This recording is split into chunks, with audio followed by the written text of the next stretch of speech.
Hello दोस्तों, MJCC studies में आप सभी का स्वागत है। आज के दिन लेकर आए हैं आपके लिए कुछ बायोलॉजी के महत्वपूर्ण प्रश्न और उनके उत्तर। तो आइए देखते हैं कि कौन से प्रश्न हैं और उनके कौन से उत्तर हैं। तो दिया है दोस्तों, पहला क्वेश्चन है आपका कि जराविक सेवन है। जराविक सेवन क्या है दोस्तों? तो कृत्रिम हृदय है। जराविक सेवन जो है वो कृत्रिम हृदय है दोस्तों। अगला क्वेश्चन दिया है कि पित्त होता है। जो पित्त है वो होता है, कहाँ पर होता है, कैसा होता है?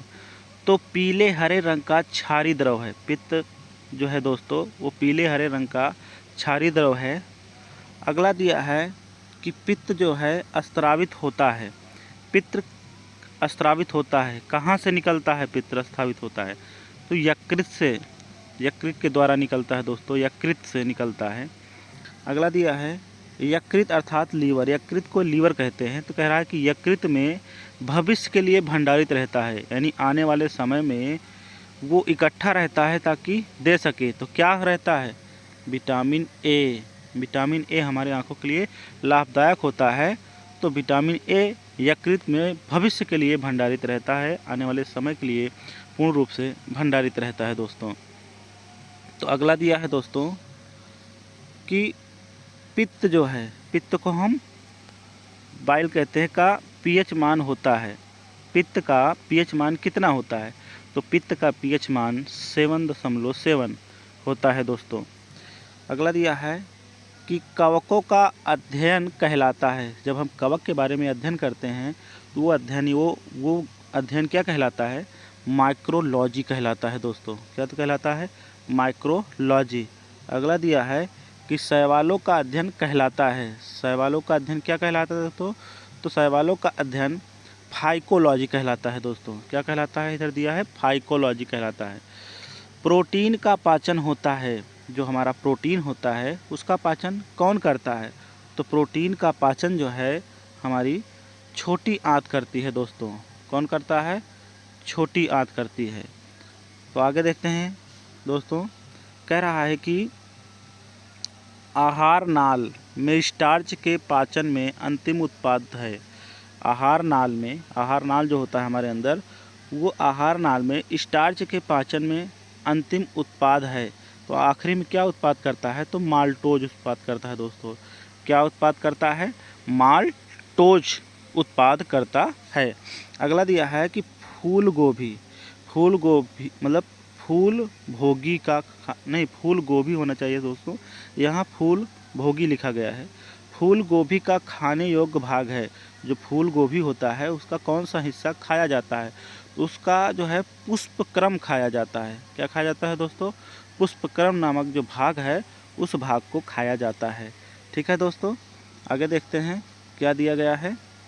कह रहा है कि कोशिका शब्द का निर्माण जो है, कोशिका शब्द का निर्माण किसने किया था? अर्थात कोशिका शब्द को किसने कहा था? तो रॉबर्ट हुक ने कहा था। अर्थात कोशिका की खोज भी रॉबर्ट हुक ने ही किया था और कोशिका का शब्द का जो निर्माण है अर्थात कोशिका का शब्द जो है उसको रॉबर्ट हुक ने ही दिया था। अगला दिया है दोस्तों 12 नंबर पे क्वेश्चन, कोशिका का आनुवांशिक पदार्थ है। अर्थात कोशिका का जो आनुवांशिक पदार्थ है, आने वाले लक्षण जो होते हैं, आने वाले नई पीढ़ियों में जो लक्षण आते हैं वो कोशिका के किस भाग से आते हैं? तो वह हमारा डीएनए। क्या है दोस्तों?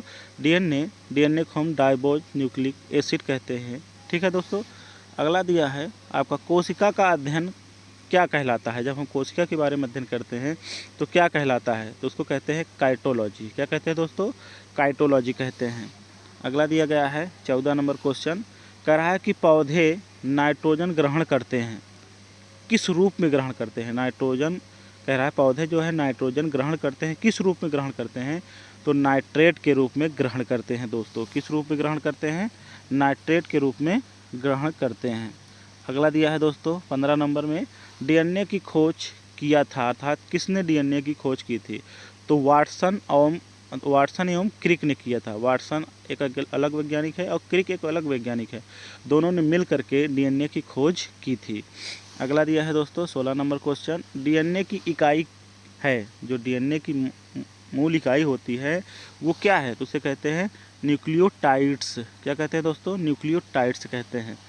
अगला है मधुमेह रोग होता है।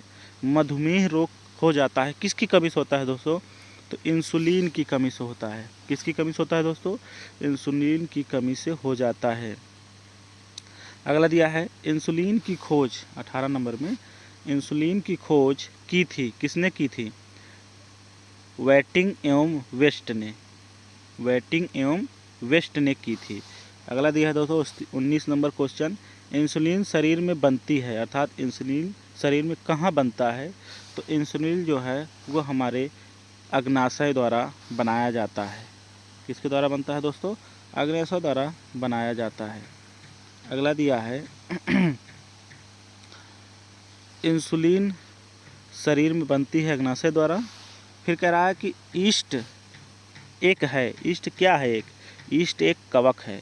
ईस्ट सबसे ज़्यादा मात्रा में गुड़ की जलेबी में पाया जाता है जब गुड़ की जलेबी बनाई जाती है। अगला दिया है दोस्तों हैजा के रोगाणुओं की खोज किसने की थी? जो हैजा एक महामारी है, एक बीमारी है, उस बीमारी में जो रोगाणुओं की खोज किसने की थी? तो उसका खोज किया गया था रॉबर्ट कोच के द्वारा। रॉबर्ट कोच ने उसकी खोज की थी। अगला दिया है दोस्तों गाजर का रंग नारंगी होता है क्योंकि, अर्थात गाजर नारंगी होता है किसकी वजह से या किसके कारण से नारंगी हो जाता है? तो उस गाजर का रंग नारंगी होने का कारण है कैरोटीन के कारण। किसके कारण दोस्तों? जो गाजर होता है वो कैरोटीन के कारण नारंगी हो जाता है। अगला दिया है दोस्तों, कह रहा है कि जो गाजर होता है, कौन होता है दोस्तों? नहीं, गाजर नहीं। अगला दिया है निर्जलीकरण के दौरान आमतौर पर शरीर से किस पदार्थ की हानि होती है? निर्जलीकरण के कारण या निर्जलीकरण के दौरान आमतौर पर शरीर से किस पदार्थ की कमी होती है? तो हमारे अंदर सोडियम की कमी होती है। जब हमारे अंदर निर्जलीकरण होता है, अर्थात निर्जलीकरण के दौरान आमतौर पर शरीर से किस पदार्थ की हानि होती है? तो सोडियम क्लोराइड की हानि हो जाती है, जिसे हम NaCl कहते हैं। ठीक है दोस्तों, तो अगर ये वीडियो पसंद आया हो तो लाइक करना ना भूलें। Thank you.